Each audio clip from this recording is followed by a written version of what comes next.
The serpent who walked like a woman. Long before names were carved into stone, before fire learned to obey human hands, the savanna belonged to fear.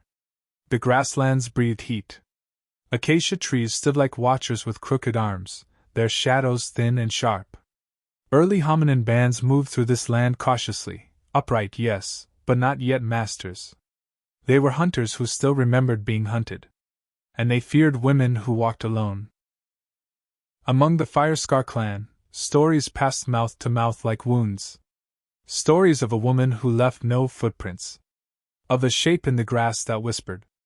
Of men who followed her scent and never returned, leaving behind only snapped spears and the disturbed dust of struggle. She steals the strength from men, the elders said. She is not woman, others answered. She is hunger wearing skin. When the rains failed for the third season, the clan decided the stories had to end. They gathered at dawn, 8 hunters, skin painted with ash and ochre, carrying stone-tipped spears and heavy clubs. Their bodies were lean, scarred, half animal still. They believed survival meant killing the unknown before it killed you. Their leader Koro had lost a brother 2 moons earlier. The brother had followed a figure at dusk, a woman-shaped silhouette against the gold grass. Koro found only blood-dark sand and a trail that ended too cleanly. She lives near the dry river, Koro growled. Today, we end her. They did not know they were walking toward a queen. She watched them long before they saw her. From the low rise near the riverbed, Nishira tasted the air with senses older than language.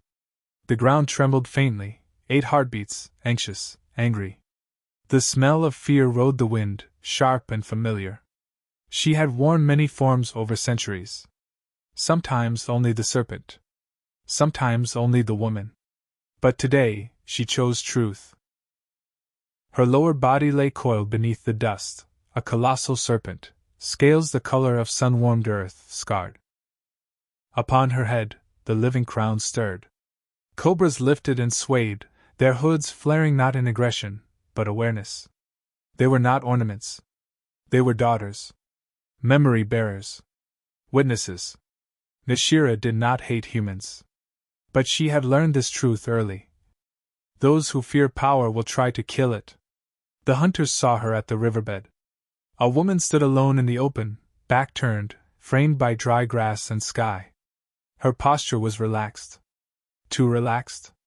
A murmur passed through the group. She waits, one whispered.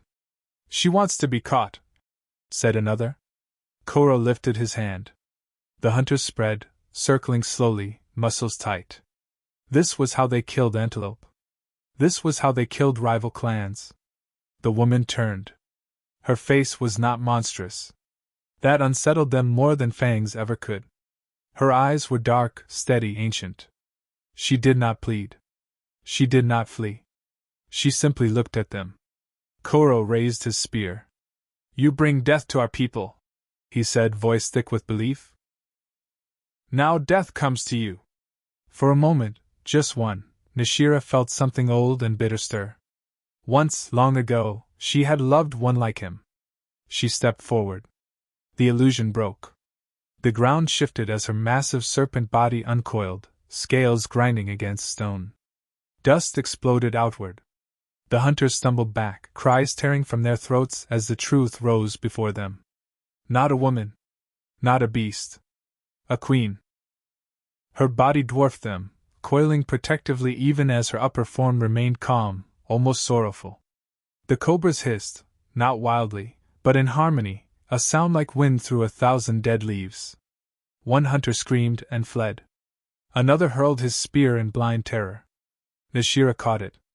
Not with her hands, but with her tail, which snapped forward faster than thought, shattering the shaft and embedding the stone point harmlessly in the dirt. She spoke then. Her voice was not loud, yet it carried across the riverbed and into bone. You hunted shadows, she said. And now you face the thing that cast them. Koro stood frozen. Fear clawed at his chest, but something else rose with it, recognition. A deep, instinctive knowing that this being was not prey. Not enemy. Something older. My brother, he said hoarsely. You took him. Nishira's gaze softened. No, she answered. He came to me wounded. Afraid. I offered shelter. The land took him later. She turned slightly, and the hunter saw it then, behind her, half hidden by grass, a mound of stones arranged carefully. Bones marked with ochre. Respect. Graves. Not trophies. Men come to me broken. Nishira continued.